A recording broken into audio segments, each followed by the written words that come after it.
दोस्तों नमस्कार। आइए आपका स्वागत है एक और पावरफुल मोटिवेशनल स्टोरी में।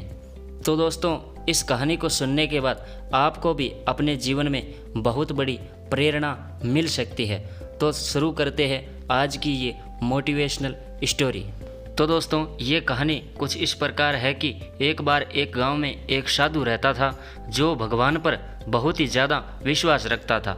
एक बार वह साधु पेड़ के नीचे बैठा था और भगवान को याद ही कर रहा था, तो अचानक से वहाँ बाढ़ आ गई। चारों तरफ पानी ही पानी होने लगा। सब लोग अपने आप को बचाने के लिए ऊपर पहाड़ की तरफ भागने लगे।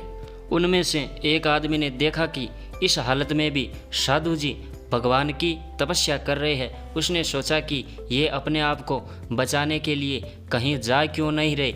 तो उसे साधु ने बोला, अरे आप कहीं क्यों नहीं जा रहे हो, आप भी मेरे साथ ऊपर पहाड़ की तरफ चलो, नहीं तो आप भी डूब जाओगे। साधु बोले, अरे हमें क्या होगा, मैं भगवान की इतनी तपस्या करता हूँ और मुझे उन पर विश्वास है कि मुझे कुछ नहीं हो सकता, मुझे भगवान अपने आप बचाएंगे। धीरे धीरे पानी साधु के कमर तक आ गया। अब लोग वहाँ से नाव लेकर निकलने लगे। तो उनमें से एक ने साधु से कहा, अरे पानी आपके कमर तक आ गया है, आप हमारे साथ चलो। तो साधु ने कहा कि नहीं नहीं, भगवान मुझे अपने आप बचाएगा। और वह नाव वाला भी वहाँ से निकल गया। कुछ ही देर बाद पानी इतना बढ़ गया कि साधु के सर तक पहुँच गया और अब लोगों को बचाने के लिए हेलीकॉप्टर निकलने लगे। एक हेलीकॉप्टर साधु के पास आया जो कि आखिरी हेलीकॉप्टर था।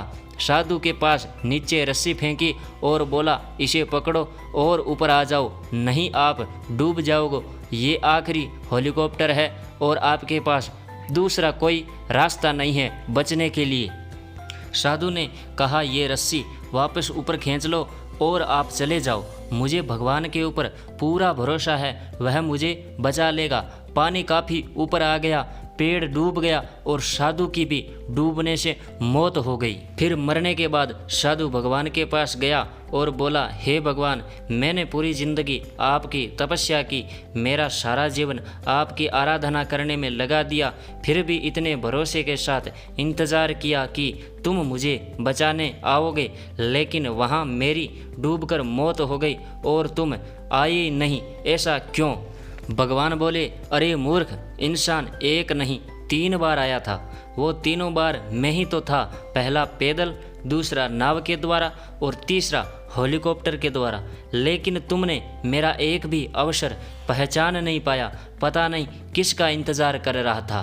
तो दोस्तों इसी तरह से ज़िंदगी में हमें भी ऊपर वाला बहुत से मौके देता रहता है, लेकिन हम सब उस मौके को ठुकराकर पता नहीं किस चीज़ का इंतज़ार कर रहे होते हैं कि वो होगा तभी मैं ये करूँगा, और इस बात पर अड़े रहने से एक वक्त के बाद वो मौका हाथ से निकल जाता है और हम कुछ नहीं कर पाते हैं। तो दोस्तों किसी भी अच्छे समय का इंतज़ार मत करो, जो भी करना है आज और अभी से ही शुरू कर दो। और ऐसे ही शॉर्ट मोटिवेशनल स्टोरी, स्पीच और प्रेरक कहानियों के लिए आप हमारे इस मोटिवेशन ऑफ पोनो चैनल पर आकर देख सकते हैं। तो दोस्तों ऐसे ही प्रेरक कहानियाँ, मोटिवेशनल वीडियो के लिए आप हमारे ऑफिशियल चैनल मोटिवेशन ऑफ पोनो को सब्सक्राइब ज़रूर कर लेवे। धन्यवाद।